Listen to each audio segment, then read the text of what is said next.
Ahojte, vítajte u nového videa. Dnes sa nachádzame v celokryte pod jednou administratívnou budovou, ktorý nám predstavil jeden známy. Týmto ho pozdravujem.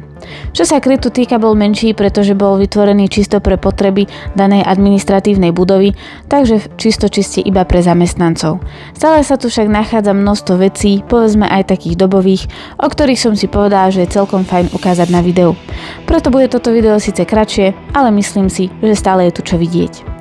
Ako môžete vidieť, voda tu bola riešená takými zásobovacími súdmi, čiže nebola napojená na verejnú sieť. Filtroventilácia by mala byť stále funkčná, ale žiaľ som to osobne neskúšala, takže zaručene vám to povedať neviem. Elektrina tu už dávno nefunguje a bola tu napojená teda verejná kanalizácia. Samozrejme ten zub času tu už je dosť vidieť, pretože roky to tu nie je udržiavané a starané, ale myslím si, že stále je to tu celkom, povedzme, že pekné. Tu môžete vidieť rôzne zdravotné plagáty, protiradiačné opatrenia civilnej obrany, rôzne nejaké takéto brožúrky, tu môžete vidieť rez ochrannou maskou, že taký náučný by som povedala, takisto rôzne lieky, tabletky, nejaké náplaste.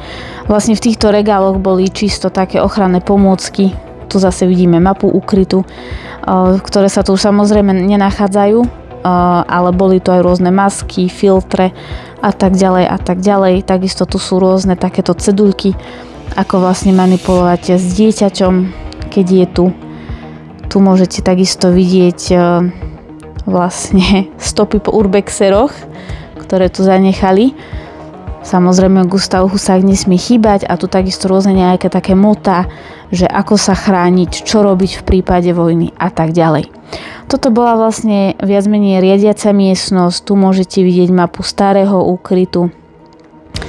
Kopec dokumentov, popravde som ani nepozerala úplne čo v nich je, pretože je tu strašne veľa.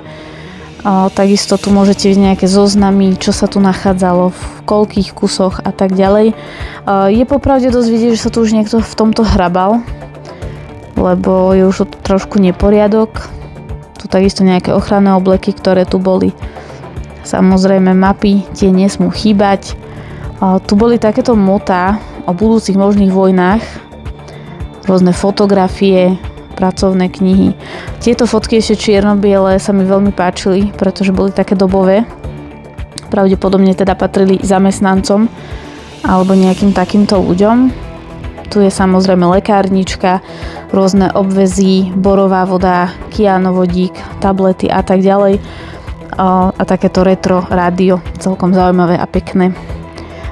Čo som videla video asi spred pár mesiacov, tak tu bolo zase to trošku inak, tu je teraz väčší bordel, niekoľko vecí dokonca pomizlo, čo mňa osobne veľmi mrzí, ale tak ľudia sú niekedy bohužiaľ nepoučiteľní.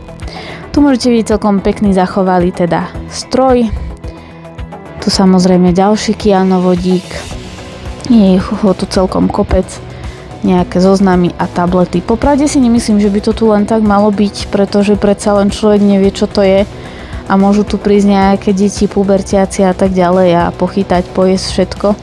Takže si myslím, že by predsa ho len mali zabezpečiť, ale tak myslím si, že to v našej krajine nie je nič nezvyčajné.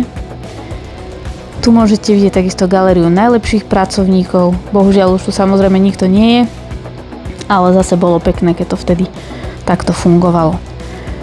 Tu je popravde nakreslený takýto obrovský dinosaurus, neviem, či ho úplne vidíte v presnom znení. Samozrejme môžete vidieť ďalšie fotografie. Takáto krásna veľká diorama daného miesta, popravde sa mi veľmi páčila. Takisto mota, stará baterka, porozhádzované ešte všelijaké dokumenty, zoznamy s pracovníkmi, nejaké protokoly. Hovorím množstvo papierov, ktoré tu bohužiaľ len tak nechali, čo popravde je celkom smutné a škoda, ale tak nevadí. Tu môžeme vidieť ďalšiu lekárničku a tu teda núdzový výlez, ktorý bol riešený takto.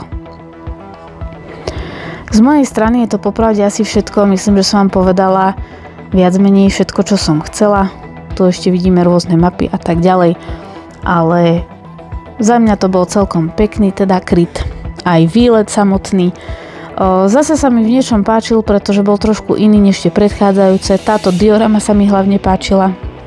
Takisto tie fotky ľudí a tak ďalej. Bolo to teda také osobnejšie a myslím si, že sa tu dá vidieť množstvo vecí. Takže za mňa to je z mojej strany všetko. Dúfam, že sa vám teda video páčilo. Ak áno, určite dajte like, komentár, čo si o tom myslíte a tak ďalej. Ak máte nejaký tip na miesto, kde by sme sa mali ísť pozrieť, určite mi napíšte súkromnú správu na môj Instagram. Ja vám zatiaľ teda idem chystať ďalšie videjko a majte sa krásne.